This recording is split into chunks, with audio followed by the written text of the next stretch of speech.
enya de a yewura John Dramani Mahama ne modern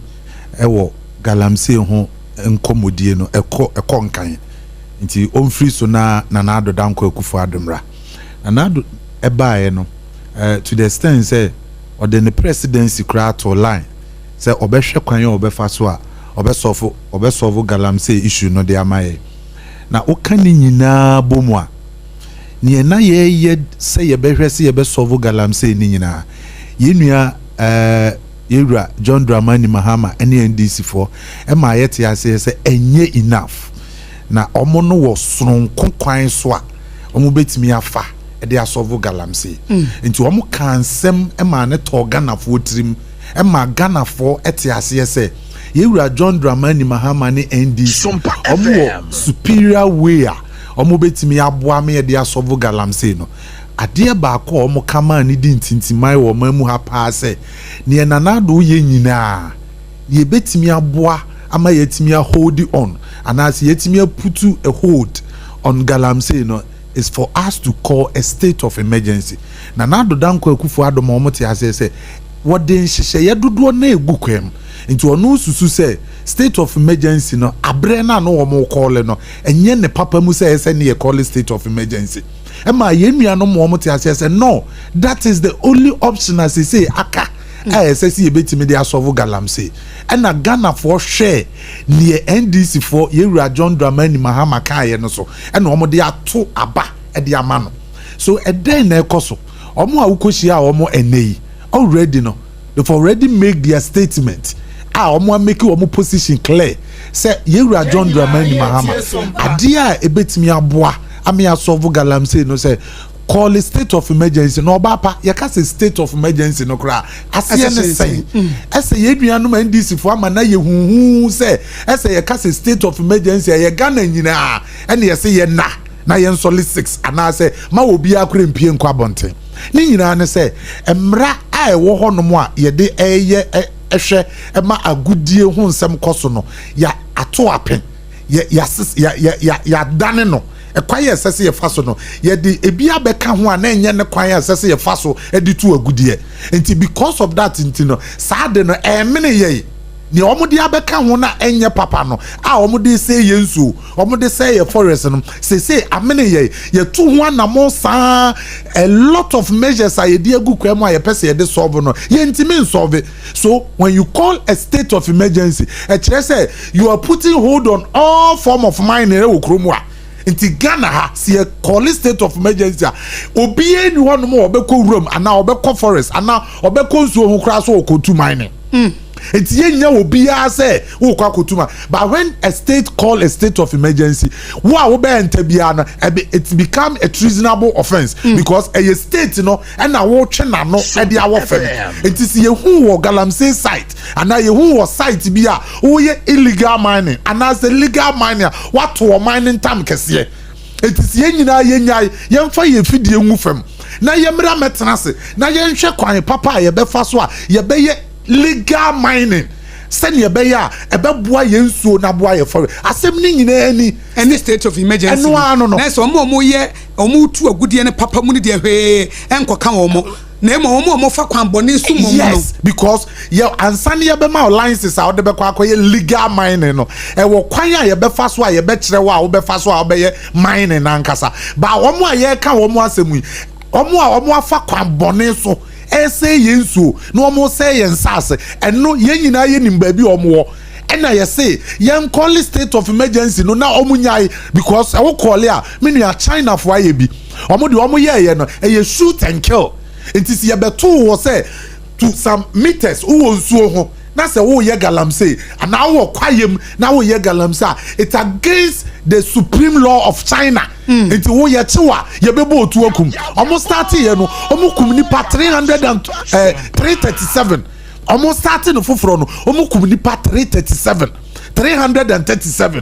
because of that initi a serve as deterrent about China for ni nyina hu say o man no eyade a state of emergency na wa call no eyade a nani abre enti wo call hono at your own expense ubewu enti yesi yewura enu na wugidi NDC for say state of emergency no eno no omo gidi because yewura yaye no land and forestry minister yewura Amakofiboa ono ene make a public statement say upon ye nanado ye ni nyina no ade ba ko ebeboa wo mamu ha ene say ye be call state of emergency na ye put hold on all form of mining na ye hwe kwan papa ye be fa so okuje to abra kwa bi Sam George ka bi empanimfo akukudam senya wo se no ye convener edema one of the group no gina nanado danko akufo adone New Patriotic Party amanyoko omo ko so eka bi ene omo ankasa se ensem na omo ka opposition na de yewura John Dramani Mahama ba power onfa sa asem ne nyadwuma oba pa me fi se Ghana fo kire omo adwen se ya me nye so se ya ye boni bi ebro so because me ne wo ka se ye mfa solution bi ama yewura John Dramani Mahama se woni so o se oba emrana minua na ekase na nado danko akufo ade de call parliament ema amanfo kwan ma omo kɔ forest ekokoye mine no samra na enye papa yes megitum say samra na enye papa ba enye papa no yewura John Dramani Mahama ka say oba within 120 days sa LI 2462 no eyade a omo be pili omo kwa koyi free parliament emma wo bia ho kwan emma ntimi enter forest so kwa koye whether legal mining or illegal mining and now the 120 days to ho me no ka say and na 3rd October yemfa dey say you 9 months so the 9 months equal days mu a how many days nti ye ka kire wo say wo ka say wo be yi afiri ho wo di go Dubai within 21 days and now call parliament and now call pass gold act ama say ya establishing gold board for you omwadwuma ye ka kire wo say side the agency now we use here now wo dey set up gold board no for the same agency now wo promises say within 120 days wo be yi sa LI na afiri ho no yi free ho no ma bone be ne yaka yifri ho because o ka say obeyi wan kasa kra usa ma timeline e de to ho enti yesi what is state of emergency eno na beboa yes call the state of emergency me nua ba ye kan we ya bone be na ye because galamsey no e affect ye nyina me ne o ka say report wa ba say enuane a ye dua wasase mu kura no adane poisonous enti galamsey issue no say enya politics biem ye that wasem the next generation any generation that was say no and ye ka ho asem say it's not about yewura John Dramani Mahama sama sebe se wasesa na no opposition na waba government so wasesa na no eno ye betimi apade no but the best way ni say ekwaya ye be fa so ye be solve galamsey no eno na ye important enti ye nyina ye trance both NDC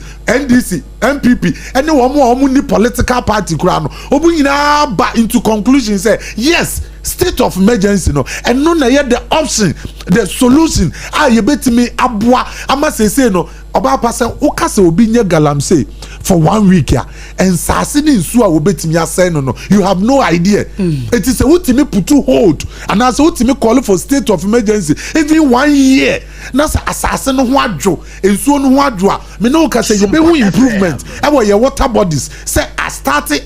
ba enti ye basa na ye de nhyehyɛ ye to ho wo a wo pesa wo ye mining no monitoring ebe ye adwuma aha ne ye de ama wo say ye mining nhyehyɛ ye de wo ho no e say ye te omo a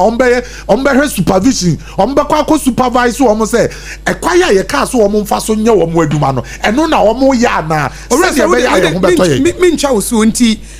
mampanyi aka say eye security zone no eno so bi be kasa o eni esi go to anamo say nye state of emergency no kasa a security zone na security zone no say obie ni ho kwan so okoho obie wo a wo be there no say obie wonye military man and as a police officer and as a wonye part of security agency no so obi be kasa ne say ni nyina ye pe ana yewura nanado danko akufuado e put to hold on mining for 2 years oba pa ye ntimi ensi galamsey ase o 2 years yentimi stop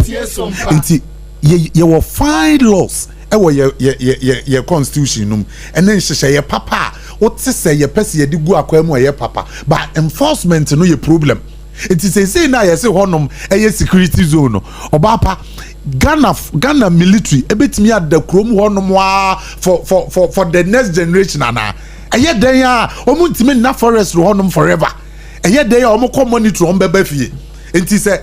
even soldiers no cry report about 2022 Frimpong Boateng report making it clear say even police for the soldiers for no cry car say omo forest ni nsuo no ho ban no cry they were more doing galamsey than omo yes omo nkonkɔhwe omo so no na kyerɛ so omo akɔ accomplice wo dwumadie na yes omo nkonkɔhwe so no because omo so yin ska. So the best thing is yes you good say a security zone till when. But so okay say baby a security zone wa na kyerɛ sɛ wo kɔ hɔ no mo a problem but a time wa wo be fa so wo be kɔ hɔ no na kyerɛ sɛ obi eni hɔ no a wo want no ɛna galamsey na ankasa no to be honest with you yes ne ye no baby a wo be ka so omu nya no mo ye nanadwo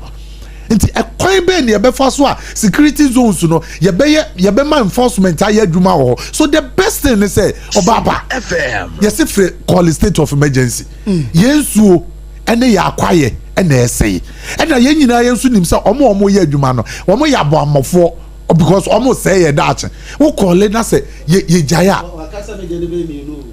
me ba osisi a obe wie sisi a asai for you see that me ba osisi basa problem bi eni ho okay so ye besre ye wura mampani ye sre no ba bi ye duro no enya grobiem eye ni bre okay into on-call state of emergency omo a okohia omo no omo nsem omo di ka kire ye wura John Dramani Mahama ne say ne wo ye bibia omo bo na baso say ade a wo ye bia ye important but omo feel say state of emergency no eno no solution betimi aboa mate obani mema nye wa home kakra na mema owura su memrem owura su mebi mu ka say mu wo opposition no mu na manu koyi mu ka ye wo mo mpanifo bi wo ho mo kan ya ye wo on tapes Uncle for evidence. Oh, some abandoned declare state of emergency. Eti adentina ni amaba. Dia momo kan no monye wada wuruma. Yo mini aba me dase. Me fi se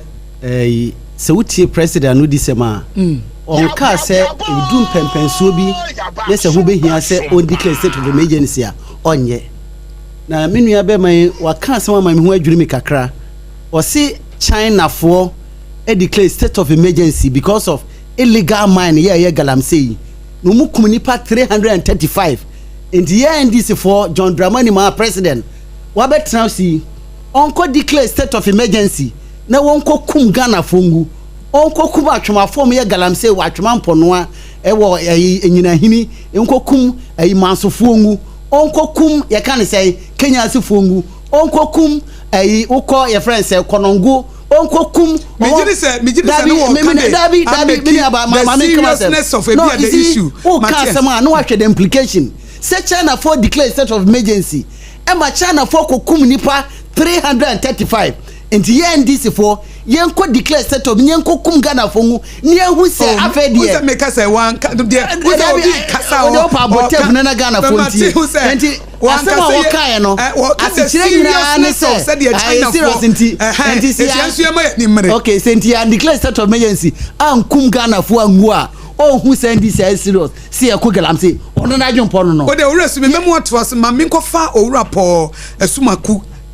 oye coordinator ma concerned citizens of Etiwa landscape and omo koshia mampanyi no na woka ho nti yenkotie no emra sisia na yentoa so opanyi po asuma kumema ajo eba hot bite kase boso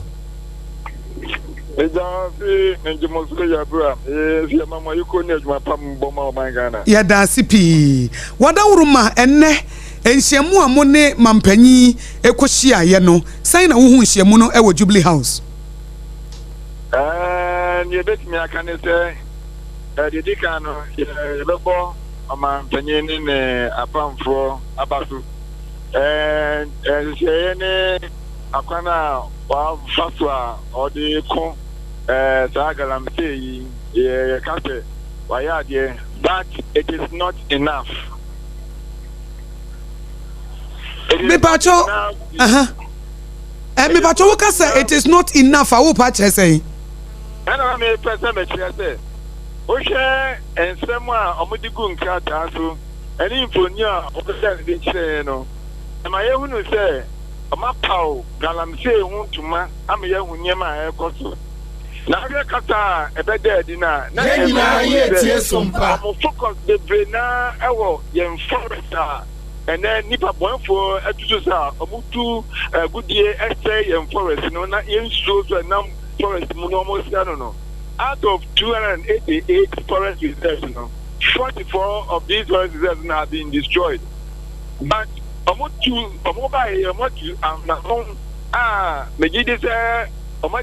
recover some of these forest reserves, and I can say, Dana Mo in the energy home. Name Momono, yes, say, Nipa do dua about forest reserve, Timor, and next, Abansi. Was declared the place as a security zone, you know. Johnny Page now, and Nemos, tax force are watching on the two of those. The question is, Abraham, but it's any person that free for us in them, ain't no more nature. Johnny Page now, the money that you am productive land, Kakra, Ata, a Kia 4, 8 now to 8 years, Johnny, a young BD. When it was there, and then Galanzea, and then Yaka, say, yeah. You did this, I bet me, I don't know. A man, dear Basua, a company, Sompa FM, also Operation Vanguard. Within some few months, no, and the couple 2 years to Mamma yet. And so again, you and then cried a cost on 10. And then the money back to January, you see, I just to your bomb about no, it is not enough. There's no way and Sassy, Katan, forest land. And then I say, yeah. Nipa 1 for a Budi judgment, a man Kataso, they did not reclaim the land. And then the end is there, the Chinese for a Budi as a citizen. So when you're going near Choma, near the port, Ghana near and now for Flower School, Najimania, what time you have you got so raw, or no by the Jumano, Yachina, Penel Court, your prosecuting Cacotum. Now, near what church or your judgment in a day, there be the deporting. Yes, there be. And enough, we share research about Bontia. And next, on 27th, Saturday, Dr. Paul Opoku Zampene. Out of 4,000 pregnant women, more identify these Gamse prone areas. No, a woman come about 500. A woman is there, I would be able to be about Fanny Famuno, or the Famuno. Yes, nothing matters. Yes, making it at the I am. Now, my men, I like the 2 danger. So, my abortion, I mean, they will about friends to do. That's why I think it's a the abortion. I'm more afraid now. That's him afraid of your mother. So, yes, I know polluted. Yes, yeah, but I am just why I am so in I polluted. If the China couldn't break by Yaka, ye 2 years that fine, I buy what young or what a tongue of war, out of question doing your human resources. Then you hear him. He should declare a state of measures at the end. As soon as I say, Abani declares a state of he has the powers. But the norm, as I say, the powers are with him. Powers never Council of State. Sompa FM. Security forces in themselves. No one guys in the country that they agree. Papa, I declare state of emergency. On Bakum, you know, declare. It's young train goes to say the budget 7 grants and here to join among. And you can say, Debbie, yeah, you can kill them for no. Me, I make a say, we need to be. But I can't hear a black one who make a coat of the minimum woman. It's so I mean, no minimum woman, and now I look at the Chevy and then import them in a water treatment plant, no matter. And it's your moon, you can't no man, no more Janet, no more Jerry. That year we is and your house, and you, yeah, and your idea. Now you can't a state of emergency. If I join it to Choco be the state of emergency is a far or yeah, another restrictions be at Tuncophobia, Yabom, at their cat anthem. A year than I'm safe for, and can't drive for, and can't teach for, and can't sit for, and can't hospital in my for. Yet say, who are with himself, who require you, Akosua, Akosua, so I go to you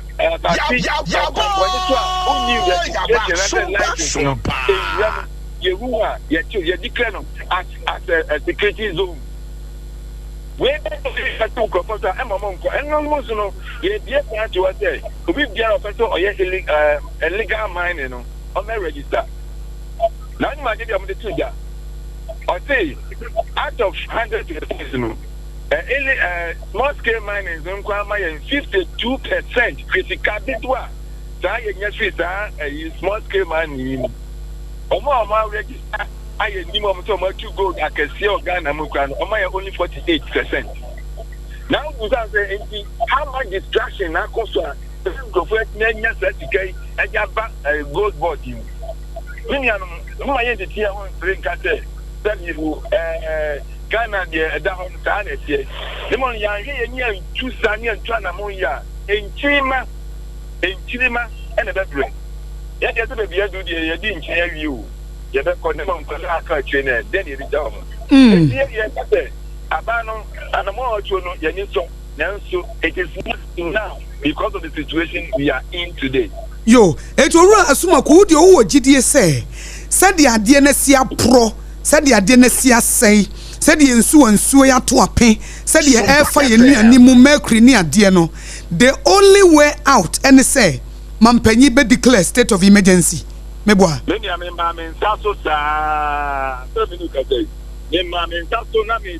concerned citizens of a dual landscape. Yapetia Kata, Menya Penyangata. Menya Penyangata, which is Nimaka to Akosua. 9% coming in Yakanya, Medama, or Mampany, maybe do here, Medama, and careful. Now I'm on Yatuja, and never be a little too, and near Gate, and abandonment of Kanya, yesterday, about to say, or declare state of emergency, what goes into it? Oh, who declares state of emergency? And Yama, a bit affecting a political. It has political implications. It has socio-economic implications. And then finally, it also has the individual also will be affected. But that's notwithstanding because the danger involved. And then Eddie, could be a young car. I think that is the best way to go. And I remember also. Let me actually all those illegal miners, what not register. I'm on the town. Blue River Guard. That Blue River Guard, the only thing to return to guarding rivers are polluted. Young our rivers, so that we can deploy this Blue River Guards into the river areas for them to make sure that they will safeguard the rivers. Ono sumaku ene ubetimi akase nhyiamu a mampanyine civil society organizations nhia including moka ho bie no na ebe fruit botayenti mampanyi di si na ni so obaji madwe nkyere no if say that wo kan kura wo ma wonsa so enso so no wanya akwanya wogi di se botayenti o de frame no ebe mu enedai. Oh, make us say botayenti de on say adintoatoa Akosua any kunidie elutine bra panifo kwaka say nyanse ni oba ko 14 ebra wo to enkra frɛ nipa dodo na we che na adwen no the gidi say ema adusua ana Akosua enu Sompa FM. I think manage ho it's laudable and it must be recommended. But CSO so they na also the opposition there by a Catholic conference panifo there ni mususu no almost so the kata ebe tuja they are all calling for a state of emergency. It in a way na aba no omunyina the opposition there abeto ama present e the ama bank uncle steady it ye be kwasa say yeda president or obi a otie ne mamba enti no said ye ene we be kwan ama ye ne di nkomo yi sa ni no say osanko no kohwe ni a ye ne keka ne ye di ama ne nyina na me gidi say enya ye ni mo future generation ti na ye na ye de ya ye ke ade ye ehu ye pa ye nyina ye tie Sompa honorable Kabi again. Mother, oh, radio social media ya odru fie anyimre be ye 6:30. Nipa bonfo bi wura ne demo a yakoni na kotin tama strategy bu ni come upon the free. You be so a kan ho be last 2 years. But in the motor so called, it will be Nigeria car follow the senior and then Wakadem. But as the men I'm here, the next man in command. Yes, he and Canon, you could see it. If you're not in film, I can see him. But as our money here, GNT, and I didn't be here when he was there because I can back said, yeah, that's it, man. You better have a good footprint. The most of us, yes, the animal, and the Kaka, and I say, there was 2 countries, Kibi, and the Kokumasia, or Rebel. Almost about 80% of our productive land has been destroyed. We are trying to say, and then you declare me as a fighting.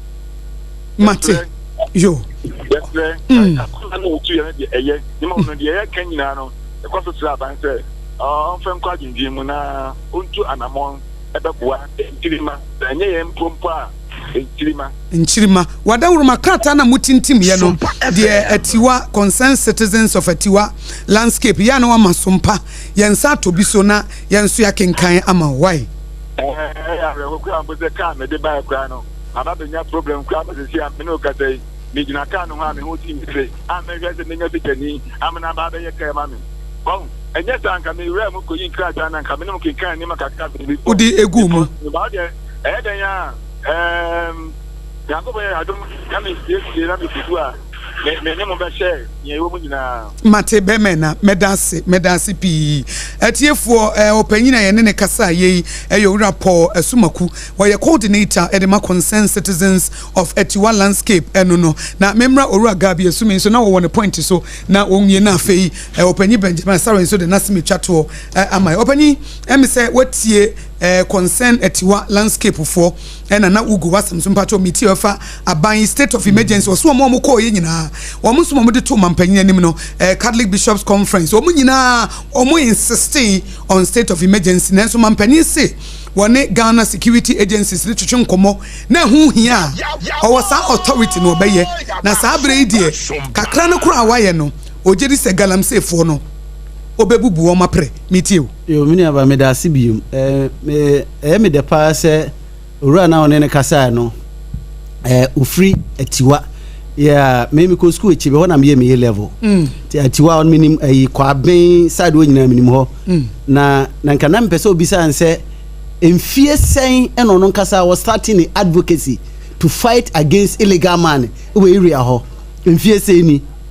kone ko bisa e free chebisa akoka esa Atiwa area ho ba bia na former roads and highways minister free cross for say o kwa ben ye omutwa woni wonyina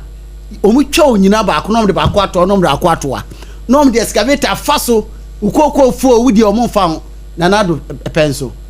be mi ni abe na me ka chense state of emergency omo kan president akase edrum pempenso a ese ye di state of emergency ni ba ye de beba be yan ko declare state of emergency China for die ni bi ni enkokum Ghana adihye ngu. NDC government President John Dramani will never do that. Yanko kum atwumafo ngu omam ye galamse wa atwumampo no yanko kum mansofo ngu omo ye galamse wo manso say state of emergency. Na ro sema wo mu say ukoba bia illegal miners wo ho a ubenya legal small scale miners omo de ye papa no omo pepe bi wo kom manso mamu a se bi obi pe na ye galamse wo forest ma e bia na chi no be akwaji legal concession wo ye small scale mining wa bro no yo be kata na mana so se what ase they say we declare state of emergency a obi a wo ye small scale mining legally e was that area ho nyina on kra want me nya adwuma in the second for eti ase maybe the mechanic say look e be ye nkunimdie kase ama NDC aban ansa ne be ko election 2028 si e betimi akoati agalamse na mo gidie our president Mahama mu say we will succeed this fight, we will succeed this battle. The other issue is about Ora operation recover all loot e ya de ba kwa de akoma pon so pa de nu MP before there na mdi kan no no kan say nhyiamu ekoye Ora suma kukura de say oh e fa so ba so me nua ya me nti wo se fa so bi amaso ye nti krom ha na mpo civil society a omo so omo kwa demonstration to draw government attention to fight galamsey kochi omo nana do ne ba omia ne menuan kochi omo bo mo 37 ese so omo kogu prison ya ba this about to say yes I didn't me pen sa civil society organize say about my demonstration they went all the way to Jubilee House to present their petition. What is omo kochi obi? That is the difference between NDC government and MPP government. Okay. Ye diamond fon some omo kan nyansa sabi ni ba akofo trim nti ye de imi miti hei ene NDC aban president mama ye buta kese ne se empo yenkosi afra sei ye next year 2026 no yenko yenim kakra no na yensuwa na emuate na enuanom omo madani ne say yes omo mbeka nkan omo ina nka gu omo antimi mfe omo antimi aye say de enam so omo free sunti nkoma engumo NDC triso egu nyankopon kan ye ho ye be ye adwuma ahye Ghana fo animonyam na wanhwe a omu nya dede nya biem o ma trafidie so enchim nya dede biem ye be ye adwuma na ma Ghana fo ama yamo Matigabi medase obani Benjamin Asarifa wasem twato ma yefa enkoma ye di ye ho Galamsey state of emergency according to opani a wakasa ye mpaso ya no so mic na mame waka e de ato ho se ishemu ne de ye mpanifo so aba nyina so insist state of emergency mra mampani se wone mpanifo kasa ye Ghana National Security Council wo gitum de a obe na sese ne de ye security zone no ye nso musa wada wo ma wasem twato agrudie no ya doso dodo mepache wo nhyiamu na omokoye no before era John Dramani Mahama ekohia omo no na omo anu dia omo dia tudwa no mpache na ye den security zones no CS no omo sesey state of emergency and omokoye nso den no omo ka kire omo mpani state of emergency ti meeting no omo mpani koye mfaso e wo so ne den yesi ye state of emergency ya kachiro sa be se 4 months o se momra na me mekire mu nsemu ba akumienu omo a obehia ye no omo se nsemu a wa kire mu ni nyina no wo eye ma but omo mfa ne omo pese omo hu an se wa call state of emergency eno anso na no omo so omo hwehwe enti meeting na okokohia omo no emfaso e ba so ne de nya Ghana na waboyeka amko so omo numtin omo wie ye be mama omo envelope enya Ghana sika na wakwakose no meanwhile omo se ni omo hwehwe ne se ye here state of emergency wanye wasa akwakohia omo ukoye nso at the same thing omo sa ka kire wo kasemienti a wo se wo ne council of state ne security for na ye adwuma na ye nim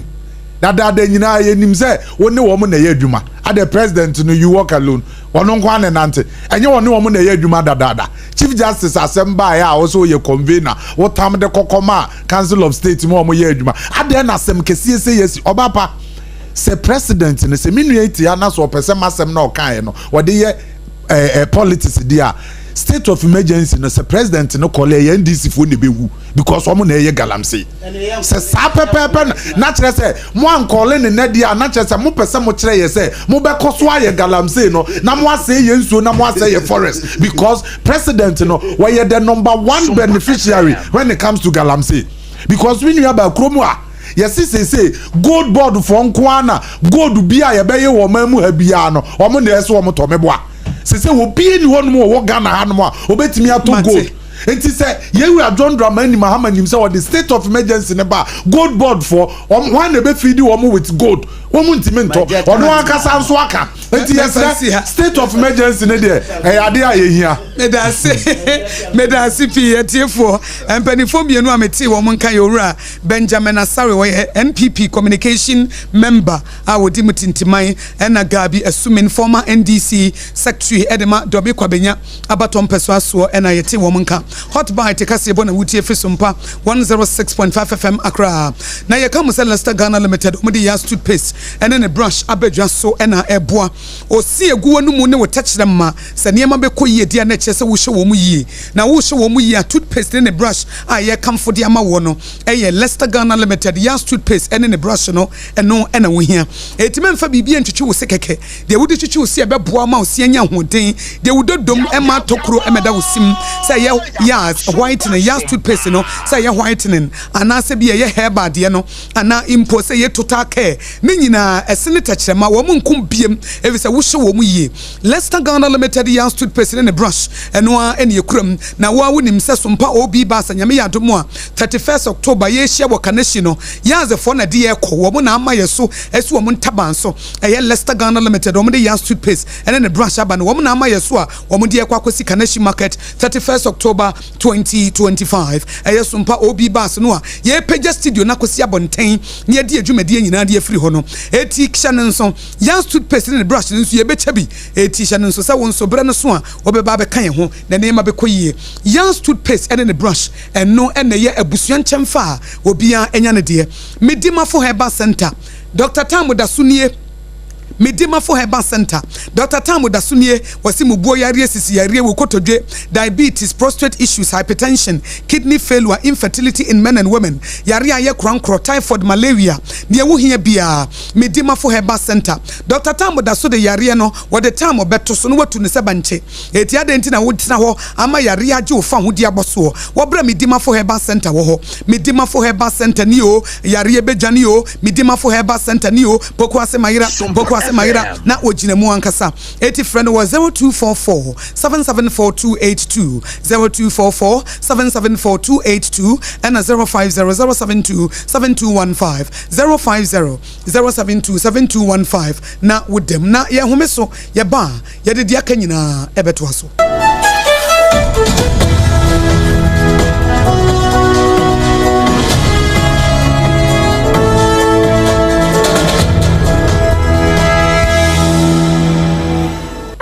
Bite Kasiabo and to us on and penny for so about 400 Diana Wapaso. And a Ghana man penny share one and penny for to Russia, ye. I wore a bank same one in na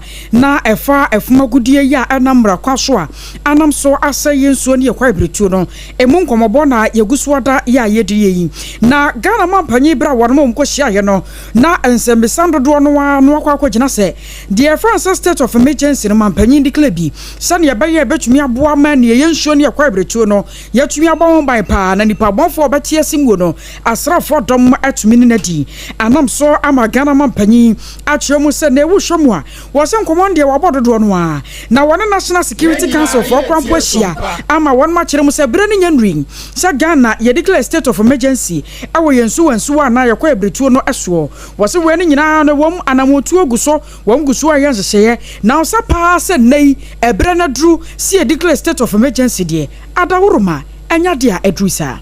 We know that the issues of illegal mining are dear to your hearts and to the hearts of every Ghanaian. And that's why we decided that from time to time we'll hold this dialogue. This is not going to be the last. We'll hold this dialogue to update you on the progress that we're making in the fight against illegal mining. I was your Ghana man penny and no na and what you know about Rosa. So we shall see Cabotana.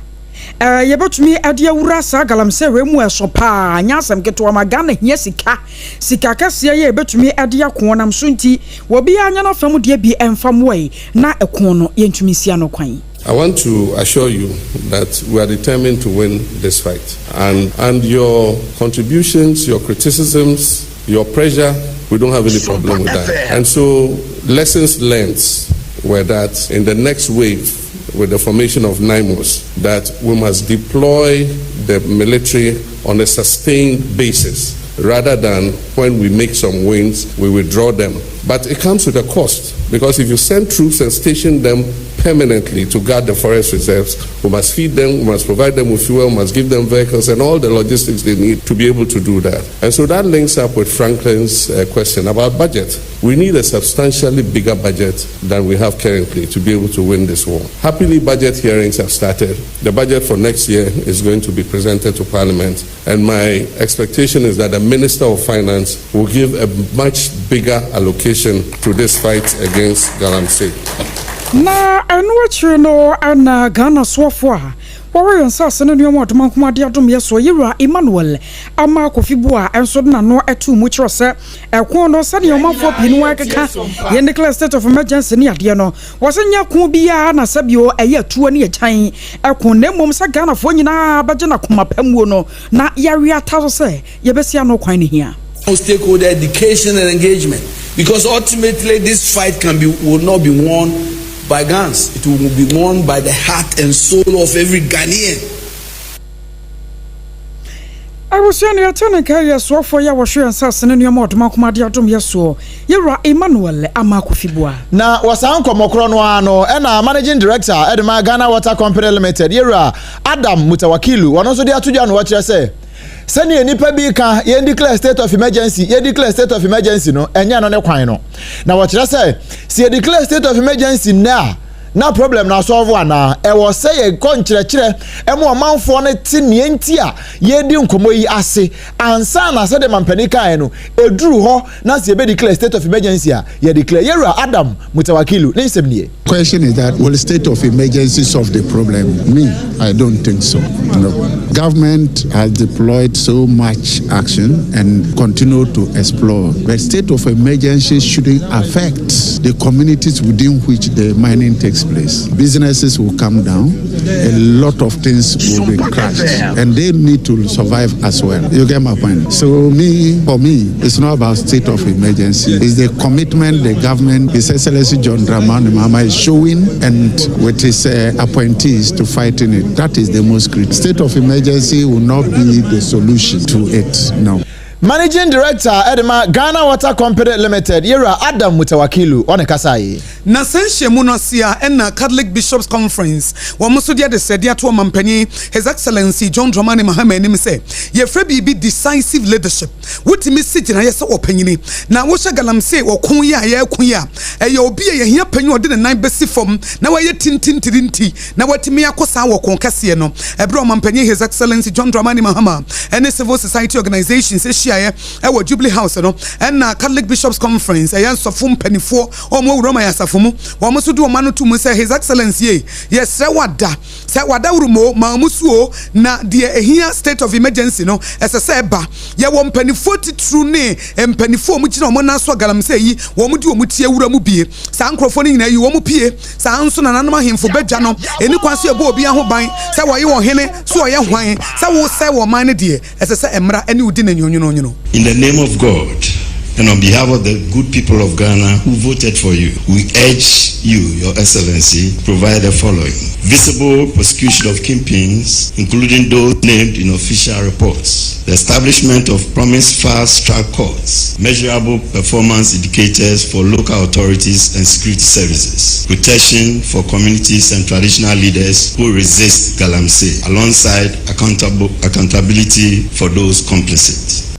We a Catholic Bishops Conference womo ene kasai wo masem ni nyina ye ba kopɛ se mampanyi yesrew emo obi ahoban se de ade na dru na no ɔden etima mu so se be ya galamse kon no ye betimi yetu ase na bamba ho nsem ebegina firi se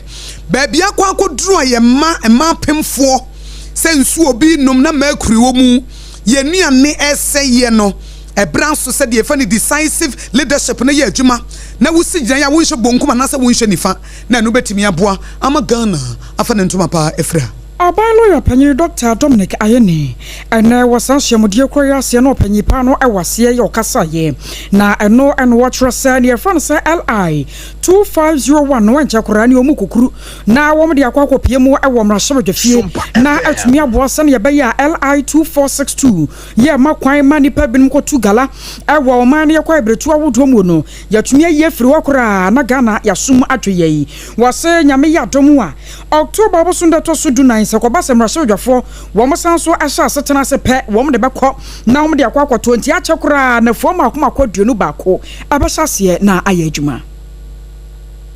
In terms of the legal steps, the Minister for Lands and Natural Resources has underscored the fact that legal and regulatory reform is at the heart of what we are doing in order to change the narrative about illegal mining. And I have advised the Minister for Lands and Natural Resources that the current state of the law is such that licenses and leases can be granted over the whole territory of the Republic of Ghana. That includes forests that includes the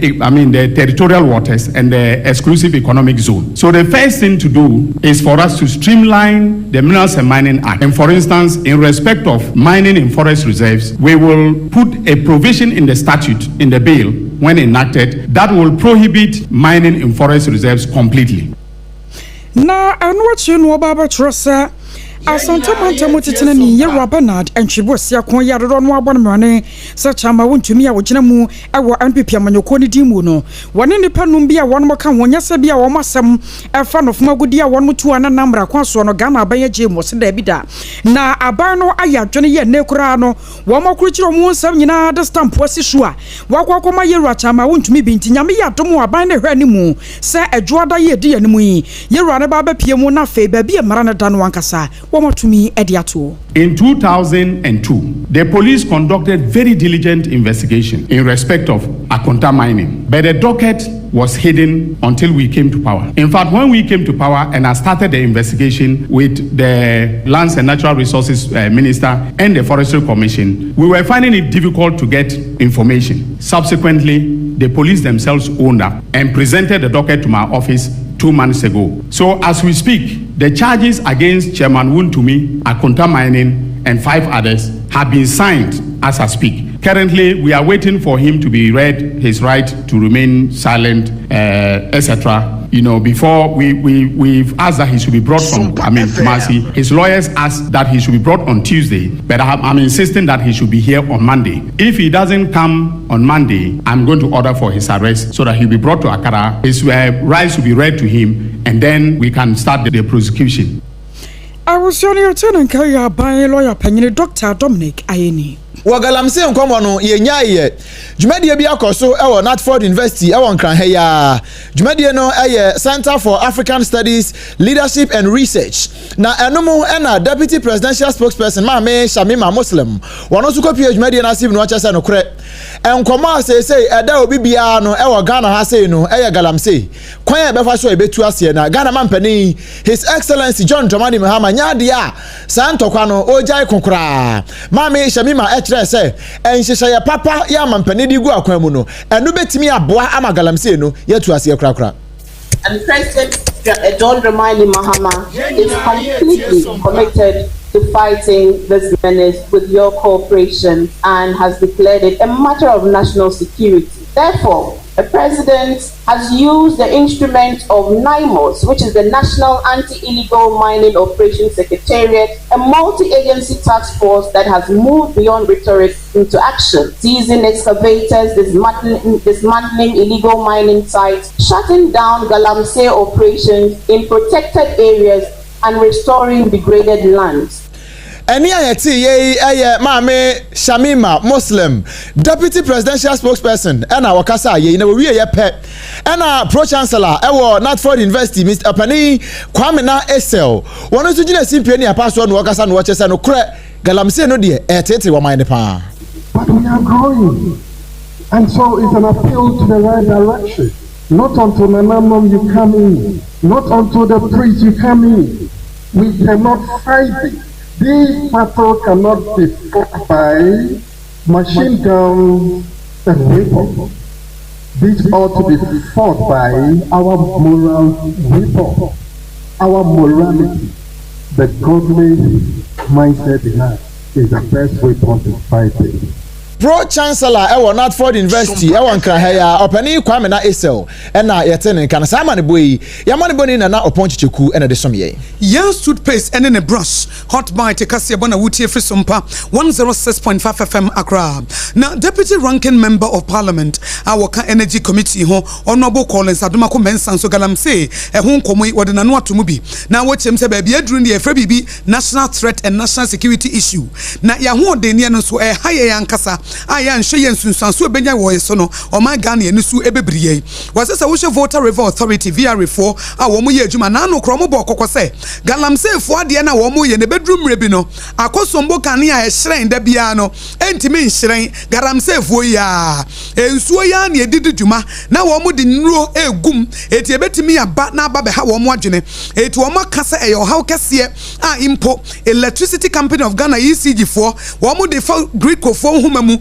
no mu de dwuma saa galamsey fo dwumadi a wo mu die ni nuo ne ade no ebe ha dwini nti wo mu besese baabi wo kra sese de po kosie wo nhwe ne yetu amana bi wo baabi wo nhwe ne nsuo bi da baabi wo nhwe na ewurawura baabi eti asem no aba no enye nipa ba ko asem nipa ba ko ne nsentimi nkata nyame ani omamu ni nyina wa asade sese o man ni hunu se sade galamsey ne etsetre no aye awudie kase e de amagana nsuo no a yehia to power the turbines no and if caution us say yanhwe yi a bedum bi no generating power will be an issue as a grid ko for so omo pick power no e de ama ECG for distribution transmission so will be a major challenge. You know, to say there it's not just about water. To say so the energy is being affected by galamsey. They have security arrangements. Most of the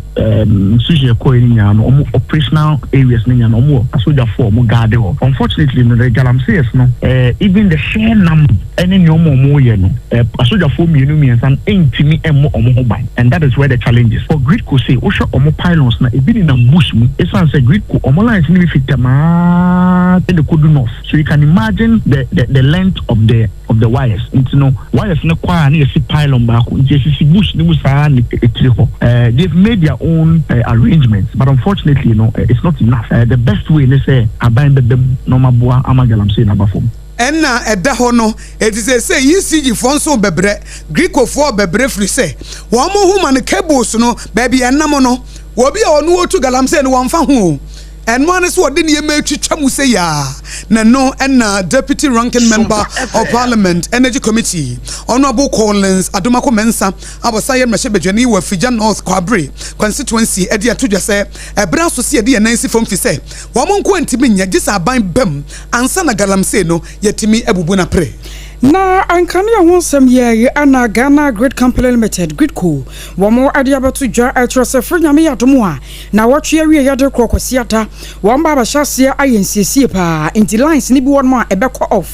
wase akosombo nkokọ transmission line no yade a wo mo eba bedum no ni nyina no akọ gina se Ghana Highway Authority won mo hwedwumade bia se won mo adie sane ebeye na wo man ne yakwan awodo no a no wo betumi atereteremu enti dodo no a no ebeka wo mo lines no a enwo akọ nya se won mo hyase na wode nsiesie mapa egu akwam wase wo hwemu a enei sadwumade no wa Ghana Highway Authority for babedie no ayakra ade ba komase kwantempo no so enti akosombo ne nkokọ transmission line de kian ke kana beka no afei one more ehwa no mukwan se won beyi sa lines ni mienu na wom de ababato akra de ba komase ade no sane be ya ebetumi aboye papa na amankane no atumi agina so ye ade amomafo wom se one more srapa se enei wom ni mo hawo kase ebetumi de abasa ko ba no se one more yi sa lines yi edi free mu a wom ni preference ya wom ya mia wodo bi won ma beka wom be ya adwuma nyame ya adoma kwasiata wom nkane abedum na so won mo srasa bi onya bo apayo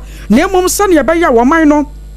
yankan ya no ankasa begina so na fe Ghana Highway Authority nso won betumi aye won madwuma no kroche wa abran kwanko Fatima Chubia emfama hunti ana ma Gridco won mo nam sa kwanya no so a wo bosa amane yi na won mo hye won engineers awodo nyina se wo bia nyina gina mia sane ye beye na se ko basa putupurumu wa hawo kase bi si a won ba hyase aye nsiesie na nkofo hawo emfamra Ghana adehye no ye to ansam ne so na ye de ani akyeremu ewo ensam foforo mu na ho ena yera Sam George woni DSTV anasa multi choice wo mon komo ebeda adwa wo man Ghana mu bebre na watwi mu mpo ena ode betu dwa se o e multi choice fada roma o mama Ghana for relief na nso multi choice for sa den krata ba montre so be che sanya no kre sane papa na kan no nya sa akora ena tie no nam so emadom kuma ye wa Ghana bra se o je fie so chiro krata tenten ye ho nsantrefo nhie mu mpo ka ho e kire se odemnya for Sam na te George e ba yanka ne dwumadi a wo di se soafo ye ho nkita wo di ensam so e wa man Ghana mu no watwa tro pam panin ka se ye se panin twa tro na nso de watwa tro ntino nka ba ya wono an chiro krata tenten kuma man panin na wan ka se adwuma no wona anye bi o sansa adwuma na bro no so na no mu enadom kwase no so e wo mra se o je fie no wono mu so ka se no mo che se asem wei se nya amanyosem a enyo man Ghana mu ne ade bibia ya amanyosem anka se ne modern bo a yera Sam George ibo e wona so ye hoyi anka hwan pa na betimi aka se on resign na nipa wogina simpie ne apaso ene insantrefo bo nkomo ene da dua ye e member of parliamentary committee e communication yera Suleiman Adam wona ne kasa no che se nia minority for ne Canada it is neither here nor there. We recognize the minorities' concerns. We however emphatically disagree with their position and their call for the removal of the minister responsible for communication. This is premised on the fact that the goal of protecting Kenyan consumers must always be the driving force behind parliamentary activities. In their statement, Honorable Rep sought to create the impression that there are serious irregularities with the arrangement the minister raised with multi-choice. The majority wishes to place on record that these assertions are wholly unfounded and do not reflect the facts on the ground. There is nothing irregular about the minister's engagement with multi-choice, and there is absolutely no justification for the call on the minister to resign. The minister has acted within his mandate and continues to provide the needed leadership to stabilize and guide the sector. Oswafo no one resign china wo ye ni obetumi bia aboa ama ahwe ho no perepere ye etimi akonkan we eye orimnyamfo Suleiman Adam wona kasa yi ye dane ye ho ni abampomde ho nsensem ne no na honorable Kwabena Minta Akando awo ye Oswafo hwempomde nsem so atro krata tententen e de ababonten na ne krata wo de ababonten na sema wo kan ene se ebre aso se wo cheche nsem bi mu na entiase eye adwuma na se Ghana ha no ye fo adwuma mpo no a just a financial clearance be every Minister of Health or na ebi free Minister of Finance na ankasa and the clearance na beba wo mo the clearance na eba na afei no ya kasa ampa ya je watum eti wo ya adwuma ye betimi atua woka eti se clearance na maya emfa hu se bia Minister of Education no ana ministry ni beka so mo wo nyina mo wie school ya be fa mo ye ntimi mfa mo saa gisi ye twen na anasefo asa bre ye ntua wo mo ka no asemo de mo so mo nkoma komanto wo mo yem na obia wo nya na katua no na nsabetimi akana kwatua na encheche mo wodi abanie wo se August 2024 and the Ministry of Health aso ye hwempomden samso no enya financial clearance no kire se ye bie kwan ato ho mo betimi afa anesefo na enso anesefo 13,500 nurses na ye befa wo mo no na ade ne be expire December 2024 sa abra no so ne ye ba beto aba aban ne sese nko ka kire wo mo se o ye beto aba ntibi amon twɛn da bi wo fa wo mo gumu wo bre sika bi ani ho ene ogya wo mo egu ho na wo mo so ba ne nurses be empem so 7,000 nurses ene wo mati wo mo ka ene 6,500 de afa ne wo mo twɛn so wo makatia ebeba ene ministry no esen bo amane biem se nurses ya sabre wo makatia maaye no wo bia enta din tamchuku aban eye adwuma se wo nsa betimi atoso e betimi aboa wo enya no nko enya nurse fo binum ene entua wo muka de etoso biem 2024 krono ano pharmacists fo bi o ha ye fa wo mu a de fa na housemanship no ye fa wo 2023 say wo mu mawie early 2024 eno so so ye ntua wo muka ene ye gya ho ede kro eno so wo ma so mo bo say ne esafata bia aban ebeye ena medical house officers bi won so a wo mu so wo madwuma se 2024 wo mu so so ye ntua wo muka na ministry ni say ya fa wo mu adwuma no nkwasa ya aban dada no o na anaso wo mu mabaye wo mu nimunti no na so ade ne de be bo sa no a se wodi niam nyina sisi yie na wo mu etua wo mu hye junior doctors ni nyina nurse fo ni nyina se obi a wakatua akamu ne yatua bi ena bi akam aban eye adwuma so ne adwuma den se bia wo bia afi so adwuma ye ni de wo fata na katua na krata e babontin owura Tony Goodman a wono ne opanyina woda health training institutions no kasa edema asue no ene de nsa ehase Our Pomdemo Samuano National Health Insurance Authority, Wamonso Arbamania Sagana, Yanumun Chen or Pe, Sasanka Cranka Cromine Bay Pa, Na a Pomdia Macono, Ashanimo Quine, Santo and Quapima Fimpim Yanunia Diasa, 2030 dear, non National Health Insurance Scheme, Nania Quaconanim, Yadia Bia, Bodia, a year, our my Ganemono, now one more creature, Diagusa, Unia, Quire Sabia, Sabia Wunchia Capre Bampo, our home, was a recram porno, Albino at Mia dia amayade no ba so ha munchemu aduokun enum de woko ayarsabia no kitapom din si achibanko ade a yetumi ehwewo amano ayeye wase aban no de medical trust fund ba yen mahama kesi wase no aka ho bia mana boa afei free primary health care no so kura ba kan ho kura de ojai ni nyina no ma oman na pom din si achiba no nyina na enyini ekosoro na enhyamude asronko ya wonmo ye ewo nkramantemu no ena panyipa ya wo hwachire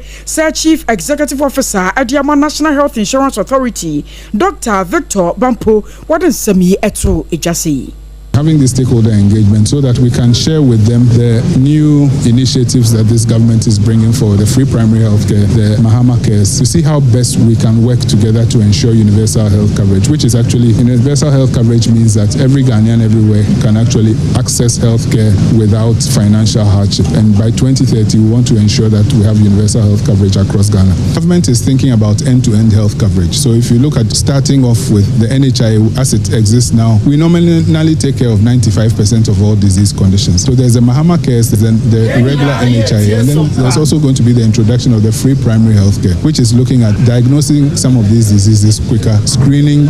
people.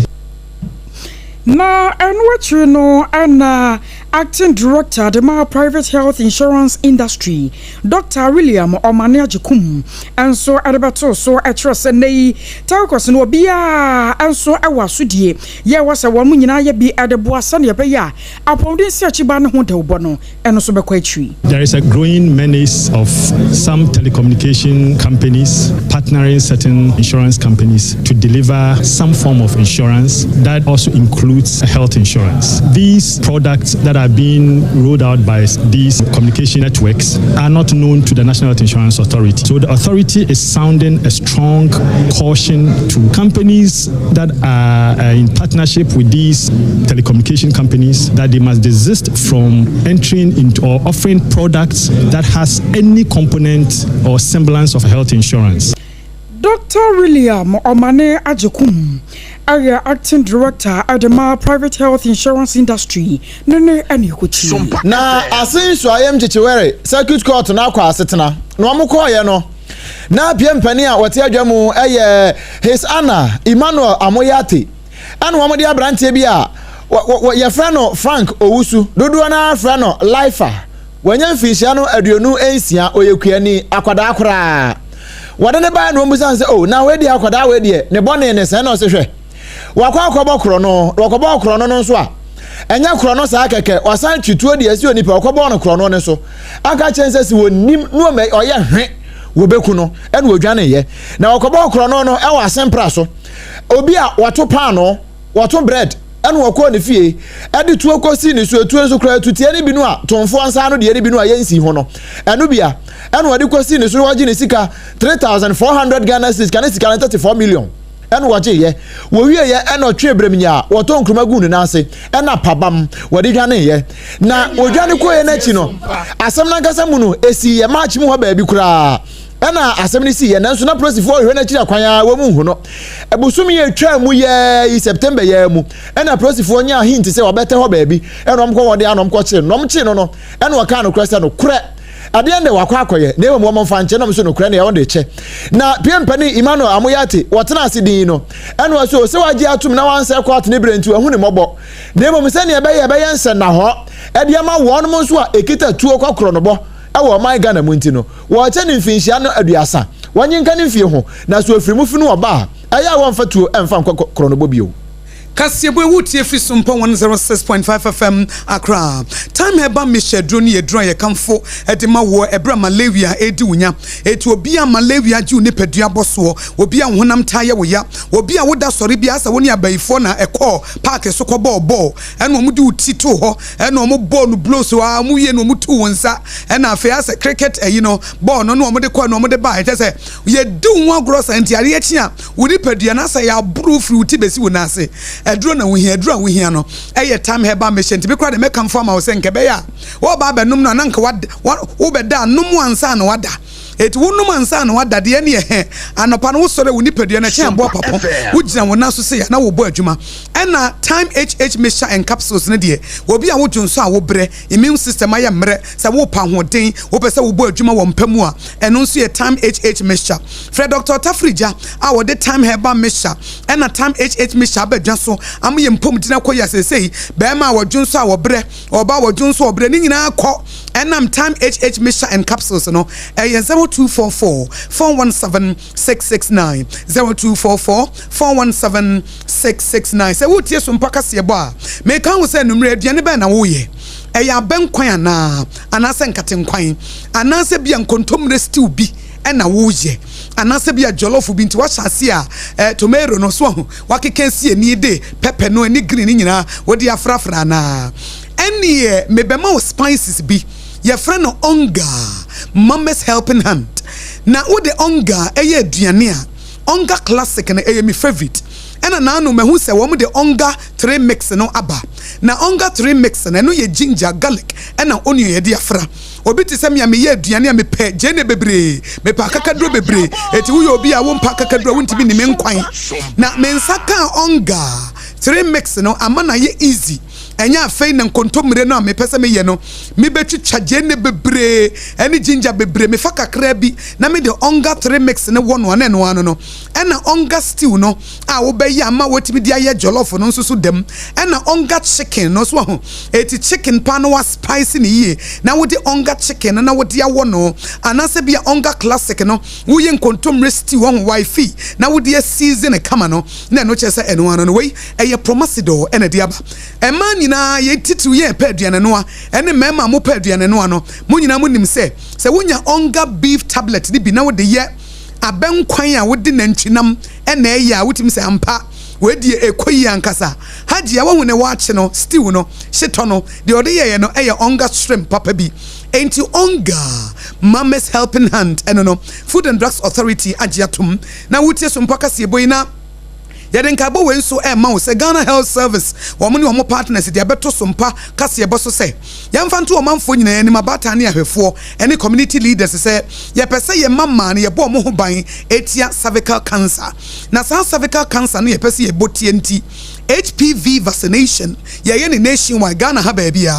e de ma emayu a wonye mfie nkono ebesi dunan eti abayu obi a wonye mfie nkono ebesi dunan no every 7th October 2025 wo mu ko suku sa hodo mu na HPV vaccination nationwide Ghana ha ba bia no ya wo sampane no e de etia cervical cancer eni kwansa kwada bi frim e bi se kokram bi aba beto ne cervical no ho eti sabre ya cervical cancer HPV vaccination no ekoso no na nkoda wanya mfie nkono besi dunan no na wo mode wo ho ahyem eti se wo ba ewo samfie no enkono besi dunan a na wo de ne ho ahyem na aboa na yaka ye ho abom na cervical cancer no yatimi abre na sekura Ghana Health Service ena de enkaiboyi ebrewo kasebo wutie free Sompa 106.5 FM Accra Leicester Ghana Limited omde young toothpaste ena ne brush abedwa so hot bite kasebo 5:30 ena wutie no ya homeso ye ba ye de dia kanyina ebeto aso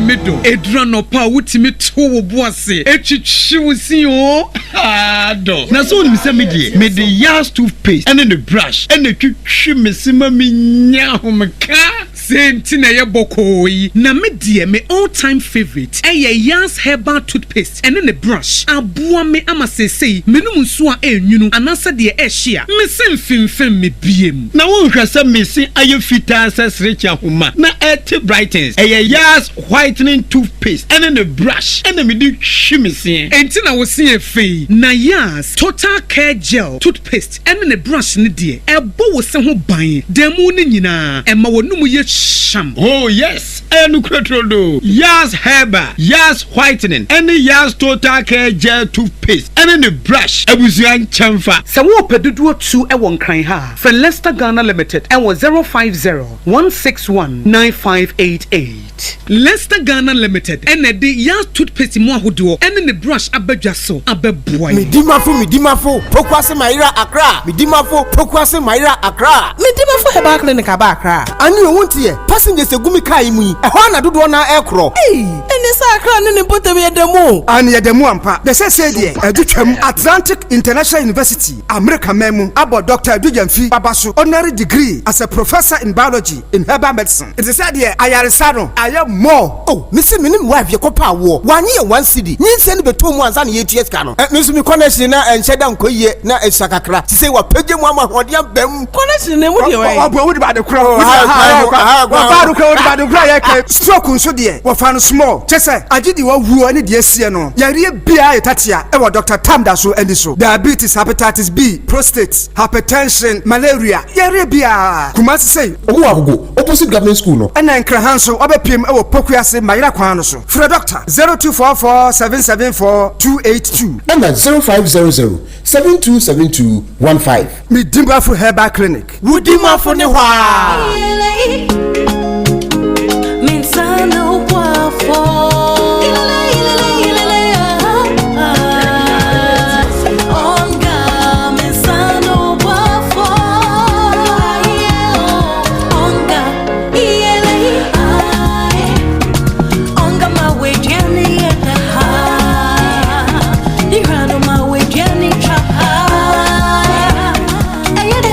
Da obiari hia emwasron kubia ebemani ni ane opepa aye de change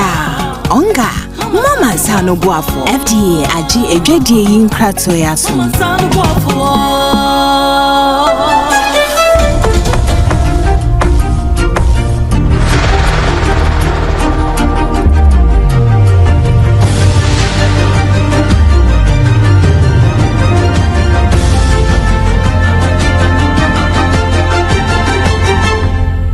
TV Emma Aketiapa. Emma Aketiapa mpami kan wo se wotie Sompa 106.5 FM Accra hot bite kasebo enono na chief executive officers omoda rural banks baye oha aduanan enwochi wo maka wo ho abom e de krata bia todwa se Bank of Ghana e de 2021 corporate governance directive bi e bai na de wo hye ne se wo ye CEO na se wo da rural bank bia no anase community bank bia no na se ye ma 4 term na se emfie 9 edru emfie 9 miensa wuntimi ento aso biem wo mo se sa directive no emmoa ebema CEOs chief executive officers a wo mo nim de a wo mo aben no wo mo nyina kwakotena fie e se ba ne se ne yete ne sei na san hyehyɛ na Bank of Ghana for edi aba no etia article 107 clause B e 1992 constitution ne mo eti so wo mo hwa emmoa eti san sudie ne de anase sa directive no Bank of Ghana for emontungu se wo ye CEO na se wo ba 3-4 year terms ya na noa no wa ba 4 years and no na say 12 years there na ya pam wa kwakotena fie eno de omone Bank of Ghana eya adwene a enye yi. This we felt is not in sync with the laws of this country, specifically Article 107 of the 1992 Constitution. And so all that we are seeking is that we want to pursue clarity, fairness, and as a result, we are ready, as Nana Chairman has challenged us, to explore every legal avenues that we have to be able to seek redress on this matter. This includes, but not limited to, even heading to the courts, because we barely have 6 months. And for the past 3.5 years, we've been engaging. We have, when we meet at our governance and risk meeting, it comes anytime BGM, Banking Week celebration, this issue has always been taking the center stage. We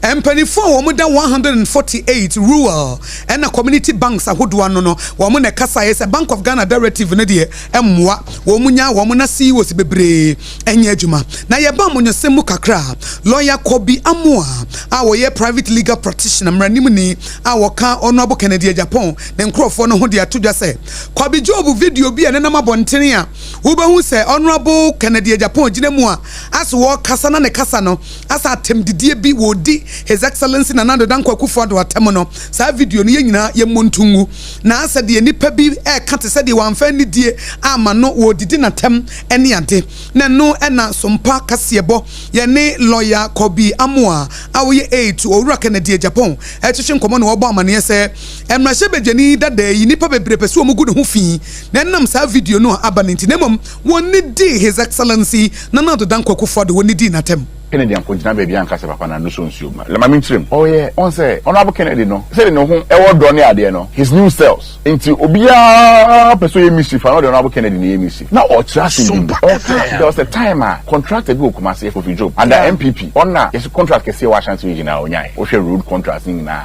Honorable Kennedy e can say MPP for no. E party for. E hwe omo. Kofi Job according to Honorable Kennedy ni story na no kan. O NDC ni. Na oye Ibrahim Ahmed nipa oboan na nini no or master said maybe Nini Raphael and Honorable Ejakon I when you baby quay. Okushia Kumasi Airport. ɛna MPP asɛmbae ɛna Kofi Job ebi na no aka kyerɛ mo sɛ na mo da so yɛ MPP ɛna o kyerɛ na Akufo Addo kra sɛbe na no abu agum kra na yɛ kra mo nyina mu di na kyesɛ mo yɛ MPP fo enti sɛ o hwɛ video na hwɛ full video na ɛna na Honorable Kennedy Eric County sɛ amafo a party mu Ashanti region about boa asom party no ne bae no ye refi o mo nyina na Kofi Job o timi bi na no edidi Akufo Addo atem ɛna Honorable Kennedy ebi na no APT nsɛm Kofi Job ka kyerɛ Raphael ɛne Honorable Ejako obi na no kan ho na na try enti wo hwɛ video na endru 13 seconds kra we lawyer Kobi Amoa wono eye A2 Honorable Kennedy Japan wono na kasa ya wo chim se enya tem didi ase nipa bia dane no a wono nso hye na dwene e de fa ho na okọ Wales a we ya amano ne nsɛm Prince Williams wono na kasa wo kyerɛ se nyame ya adom ese wono ya de hye kronkron na se wo ba bedi akonya no se wo hene popro ya wo enyiresi abrochima mu a sa ne ye no monarchy ahensam de no a eno na edi England man no so no anase Great Britain so no wo besesa no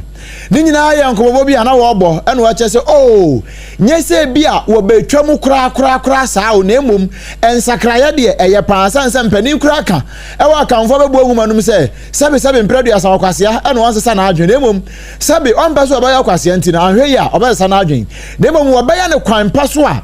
ebema amane ne amamre ya wono wanim yade atete no ne nananom nyina di so Africa Elizabeth Braso abesi sabre ya Prince Charles so to aso no na wono nso nya beto aso bi a wobeto aso sa pepe no amanfo no yagidie e wa amane ne amamrem na emom wobesesa ne mam kaka no ayen sakra se ne ebe ya Great Britain ebetumi fa no ntuma pa efra Kasiebo no asi na ensama yede som wonumre dedi makotene no ebini ene omampanyi His Excellency John Dramani Mahama wone civil society organizations ekohia ewo Jubilee House na namsoma Catholic Bishops Conference ade atum se state of emergency na sese mampanyi epa na numutuo na woka na galamse kono so yeko a esese yehye na yeko okupa Managing Director de Ghana Water Company Limited Adam Mutawakilu ase nia Catholic Bishop Conference for kan wane na nya adwen kra state of emergency say what na adwen kiraba sanso na Ghana mampanye so ade atodwa was state of emergency de nya no ho sansa galamse no ye betumi asia no Honorable Kwabena Minta Akando eyo soafo wo hempom den samso wo de atodwa se anasefo a yentua wo moka no wo so wo munkuran se brepam no wo bia nsa beka ne sika edom kuma wo Ghana mrache oja fie se Sam George resign eno na dom kase ne se wo munnim ne wo moka enti be ya wo monka no ntum aban lawyer panyine Dr. Dominic Ayene anso akyerem wose nyame yad na dwada won mo hwe ne mo kwanse chama wontumi eba be pie mu ewo mrana no Kasiebo no wasi yene yede som wona numre eyeme Akosua ago Aboagye wobetimi afram Akosua nhyira me adult children Obrempong&Agyeiwaa kwaku ampoma ena miniaba Akosua kwade boati na yeka se Kasiebo efi Sompa 106.5 FM Accra no efa ye headquarters ewo Kumase eye Sompa 93.1 FM ayiko 100.9 Paris France Adamfopa radio takwa Sompa takwa de Sompa tachima Sompa sunyane Sompa nkranza Sompa doma Sompa mankesim ye Kingdom 106.1 FM decoder so eye Sompa FM ho baby radio fo no ewo no Facebook page ni ye Sompa 106.5 FM Accra ena Sompa FM live no YouTube and watch your website no rab what tintim e de akogu ho www.sompaonline.com Leicester Ghana Limited omde yan toothpaste in a brush abedja so hot bite Kasiebo and awoti na numre e was Sompa 106.5 FM no and awudi chichi wo sia bebo ntu frɛ wo mo e was 050-161-9588 awenya dodo ni bi ato e won kran ha 050-161-9588 onga Mama's helping hand and ye de aduane wodi ye aduane amaduane ye de we season papa ye ni ho agro time heba mesha eduro ni ye duro wono mu a emo wonu mu da ho na brekro no malawia etimi to ase Electroland Ghana Limited se tachi my fue men free tachi mama kumasi anasa nkran ye de electronic appliances any home appliances abafie a wo benya bi prekope medima fo heba center Dr. Tamoda so at the time obeto yare na so e wo pokwase Mayira Ghana Health Services se mfanto manfo nyinanim abata ne ahwefo se HPV vaccination no wo mo e chance 9th October enti nkoda ne mayo wonya mfie nkono ebesi dunan no na wo mo di wo mo ho ahyem Sompa OB bars anyame yadoma 31st October ye hye wo Kanashi market ne ne mo di aboso ne ya page studio no abesi dwom no Bell Beverages o mo de belakwa e na fenso so Bell Cola ne 7 star ne Bell Malt no wo mo nso eboye chidom multiple quest for wo mo ne see studio no emaye di ye adwuma. It is about metal and a glass fabrication and installation so womo edimutintimai 21st clinic and so Aboagye and enyuma hudu bebre yadamu nyina se emamomo enitie me sorry so near the third service etwa so Prophet Mango Day e de bakoso tie Sompa 106.5 FM Accra.